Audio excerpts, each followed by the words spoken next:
Take us back when investigators first started asking for video. What sources were you asking to get video from? Well, we started looking for video the day of the crime. Officers on scene, before I even arrived, had identified certain residences in the area that had video cameras. We know just from past experience that security cameras, doorbell cameras, and the like are very, very commonplace now. And that's a part of our standard procedures to start looking for a possible video source in and around crime scenes. So we started the day of the crime. And then that expanded as we got more investigators to the area for assistance, and we started putting together teams. And one of our team's sole job was to go through the King Road area, associated neighborhoods, and eventually the main thoroughfares in the city of Moscow, trying to identify videos, video cameras, etc., and then contact those business owners, contact those residents, and ask for copies of that video.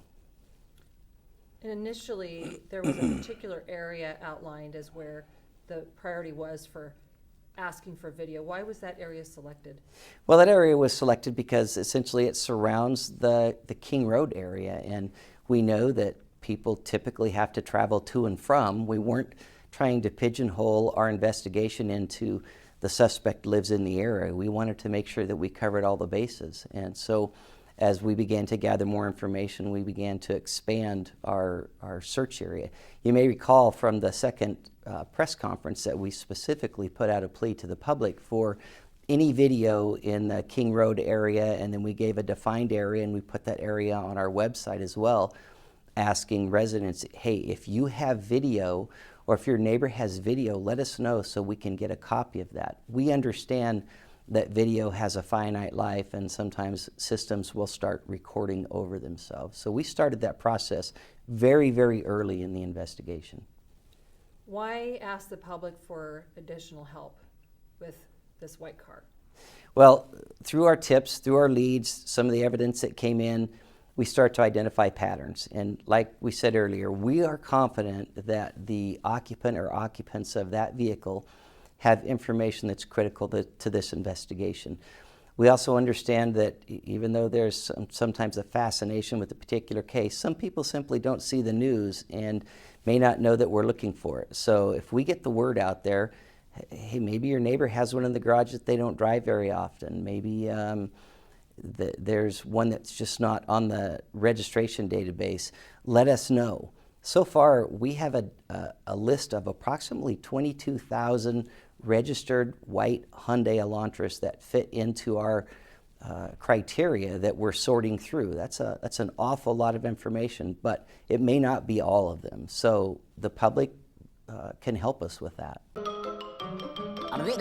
That's all, folks. Well, I hate to say it, but that was the video in its entirety. I thought maybe there was like a part 2 or a glitch, but that was the end of it. I will keep checking back. I don't even know what to say about it. But they're still looking for this Hyundai Elantra. 2011 through 2013 model specifically. I got no updates in terms of the video that I did yesterday and the make and model of that vehicle leaving the gas station. I'm keeping this channel fact-based to the best of my ability, but there are some facts that are really not well received. That's probably the best choice of words I can come to at this point. Everyone, I want you to meet Hudson Lindau. He was a student at University of Idaho, and he was found dead this year on May 1st with very eerie circumstances. This is the newspaper article. It said that a body was found in Paradise Creek and that it was 19-year-old Hudson. They said he was pulled from the creek and an investigation was underway. They said he was positively identified and they're not suspecting foul play. I don't live in Idaho, but here is the creek where Hudson's body was pulled from. And you can see that it's a pretty shallow creek. I'm sure it gets, more water depending on the time of the year. The victim's family was extremely upset, and everyone was up in arms about what happened to this boy, that they couldn't believe that he would just die in the creek. There are a lot of parallels, so I want you to stick with me. He was found dead at 11:30 in the morning on a Sunday near College Avenue in that creek. I want you to see this map here. You see where the X is on the bottom of the screen, a little bit toward your left? That is where the murders happened at King. The circle to the left of that is the Sigma Chi fraternity house. And the circle more toward the top of the screen where it says the Church of Jesus Christ, that's where he was found. So here we go again. There's like a little triangle there of where these incidents occurred. Now we'll take it a little step further and show the distance because it's pretty close. Granted, it is a small town, but it's 3 minutes, 0.8 of a mile from the gas station where the surveillance video was with the white car to where Hudson's body was found.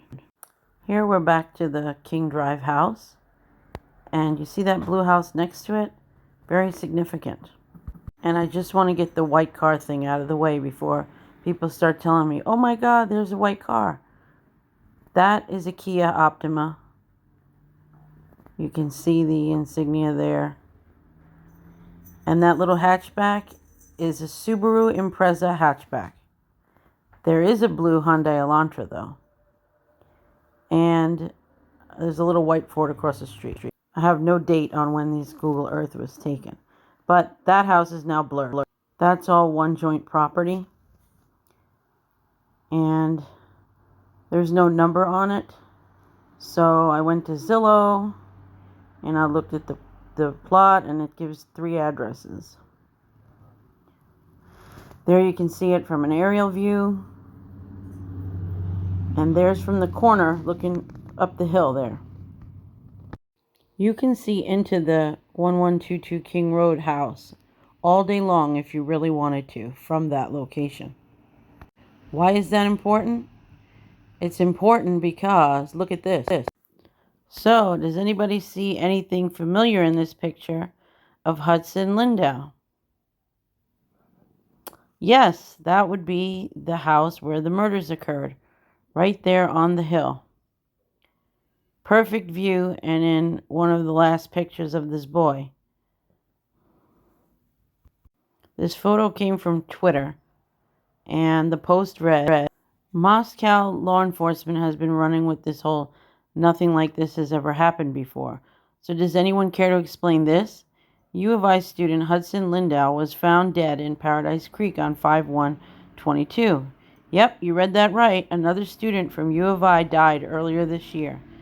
Context: on 4/30/22, the night before, the Delta Tau Delta had its 90th annual ball. Xana, Maddie, Jake, and I think that's Jack, either Showalter or I'm not sure. Hudson's body was found the next morning in the creek, right outside Greek Row. Hudson's death was ruled an accidental drowning. Could mean literally nothing, but also there's a picture right outside of the girl's house. She provided that original map, and she just said, make it make sense. Also stating that that's the same frat that Jack Showalter was kicked out of. If you watched one of my earlier videos when they blurred out the 1122 King Drive house, I show the cooler from that fraternity. The family at this time, from what I understand, what I kept reading on Twitter, denies any connection in the cases and thinks that he may have just been intoxicated and drowned. And although that is entirely possible, there may be another thing that's bigger than that is being overlooked. I am in no way trying to upset anyone by saying any of this, but there was a serial killer on the East Coast known as the Smiley Face serial killer. In the late 90s into the 2010s, there were several men who were found dead in bodies of water across Midwestern American states, and it was ruled that they were accidental drownings. In fact, that was not the case, and it was a serial killer or serial killers that did this, and they were finding little smiley face pictures near these deceased individuals. Does anyone know who this man is? This was 1974, and that man's name is Ronald DeFeo. This is about the worst yet. So, Ronald DeFeo had killed his whole family. He did it on November 13th. Yes, November 13th, 1974. He shot everyone in the house, and the crimes they believe happened around 3 a.m. Very eerie. The famous Amityville Horror House was inspired by this true crime, and that is one of the most popular horror movies probably on film. We also have Mr. Rawlings. He was the monster who killed several college students in Gainesville, Florida, and he inspired another really famous popular horror film, Scream. He used a K-bar or K-bar styled knife for his attacks as well. He later admitted to a few other murders in Louisiana and even admitted that he tried to kill his own father at one point. The Scream movie depicted all of those college-age students running around campus partying. Lastly, Ted Bundy, who was known as the college sorority murderer. He killed several sorority students. Ted Bundy did rape his victims, and he had over 30 victims at the end of his crime spree. I wanted to bring this up because there's too many odd pieces here, which could lead me to believe that there really might be a serial killer in this area. We have several odd deaths. We have no killers.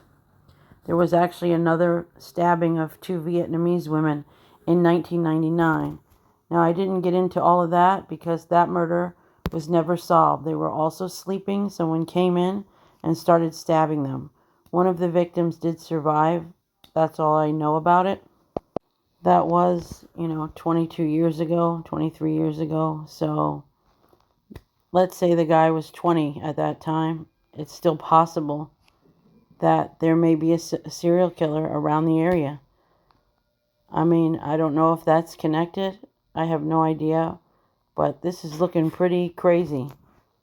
That there are so many coincidences. We have the DeFeo murders happening November 13th. We have the King Road murders happening the 13th. We have a young man who went to a fraternity ball and was found the next day at 11:30 on a Sunday, which is eerily similar to the Moscow King Road murders. One of his last pictures the 1122 house right behind him. That's pretty eerie. The knife used was the same knife style used in the Gainesville, Florida murders of those college students. It's been a month, everyone. We have no murder weapon. We have no suspect. We're not even clear on the car. We're clear that they want to look for a 2011 through 2013 Hyundai Elantra. I don't want to confuse anyone. They're still looking for that car. But that gas station car, they have not confirmed what type of vehicle it is. And if you watched my last video, you know that that's not an Elantra, to the best of my ability. We have several experts who were weighing in on this case and saying that they don't believe that this murder was a first-time murder for this perpetrator. These people have years and years of experience with homicides. On Fox Nation, and also just to boast about my friend a bit and why she is the great person to come to this. You had a perfect trial conviction record on these types of crimes. What do you make of the newest details now, that gas station surveillance video? I'd like to point out several things about the video surveillance taken from the gas station. That gas station is about 1.2 miles from the murder scene, 1122 King. It is at 3:45 in the morning, and the car is speeding. Who's out at 3:45 a.m. speeding? And this is significant, Harris, very significant. In a town of less than 50,000 people, less than 30,000 people, the driver has not come forward. Why? They know we're looking for them. Now, this car was traveling down a side street toward Highway 8 off 95. I would submit that that trail needs to be followed and searched very carefully, because I've seen over and over, Harris, where a perp will throw the weapon out the window. They think, I'm a mile away. They'll never find it. They throw it out the window rather than be caught with the weapon. So that's what I have to say about that, except one more thing. Clearly, Moscow police need help. This gas station attendee combed through hours and hours of surveillance video until she got to 3 a.m. She found it, and she delivered it to them on a silver platter. They need help. I'm not saying that they are inept. I'm saying this is a big case with a lot of evidence. Well, and, if you have citizens who are answering your call that authorities there in Idaho put out to help us out, those citizens, as you say, they're combing through things. They're looking for things. They're not used to doing that, looking for specifics. And they're comparing that car to that timestamp, so on and so forth. November 12th is when they get their hands on that tape. December 12th, rather, is when they get their hands on that tape. That's a whole month gone by almost in this whole thing. And you say that the driver didn't come forward and that they may have not even looked at the trail because they didn't have the tape till then. What does that mean, crime scene-wise? That means the evidence could be lost. And I'm also very concerned about the crime scene. There's a primary, secondary, and a tertiary crime scene, as I see it, including right behind 1122. That's how I name the murder house, 1122 King. Right behind it, there is an incline. And I saw where the crime scene tape had encapsulated the home, but then another larger crime scene area. So I do believe they're looking at that. I've seen many defendants actually drop something or leave something behind at the crime scene. Also, a lot of headlines in the past 24 hours about the crime victims, the murder victims, 4 young, beautiful people having their hands bagged with paper bags. That should not be a headline. That is SOP, Standard Operating Procedure, and that was done probably by the ME crew. The hands of murder victims are always bagged with paper, not plastic, and then caught with a rubber band. I always suggested a rubber band. It does less damage when you take it off as opposed to masking tape.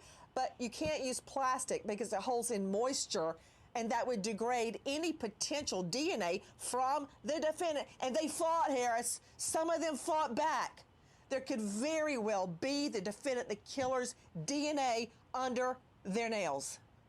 So you're right. When the reports came from the bags, people are trying to make the most out of it. I love the detail that you give, Nancy, about why paper over bag is used by the medical examiner, so on and so forth, and that you, as a former prosecutor, would always suggest a rubber band rather than a masking tape. I get it, too, because when you rip through the paper, you can disturb the evidence underneath it. Exactly. Nancy Grace, thank you. This case is coming through with some details finally a month later. We still have more questions than answers, which I understand we're not entitled to, but we definitely need some clarification here in order to help these victims and to provide tips to the police that it seems that they need. I really hope that this case gets a big break soon, but I think that the FBI should really consider some of these odd connections, and maybe they are. I don't know, but I really hope so, because this might be some type of serial killer fanatic. Let's not forget poor Buddy, who was snatched up out of his yard to be filleted, basically. That's so horrific to even think of something like that. Finding your dog murdered like that. I can't even imagine. We're not getting any answers about him either. So this is really troubling, all of it. I'd like to see justice for Buddy, Xana, Ethan, Kaylee, Maddie, and my sincerest condolences to Hudson's family as well. I'm terribly sorry for all of you that lost someone you love there in Moscow. Another doozy, so I had to call the tip line due to some information I came across, and I've been sharing you this number there, and it's on the Moscow police website. That phone number is not in service. And when you call it, it'll tell you that all circuits are busy. So I'm going to give you a good number to call. And if you have any tips, I would ask you to please call them in instead of email them. If it's digital, go ahead and email it. But that phone number is 1-800-225-5324. And that is the FBI who is fielding these tips for this high-profile case. Thank you so much for watching.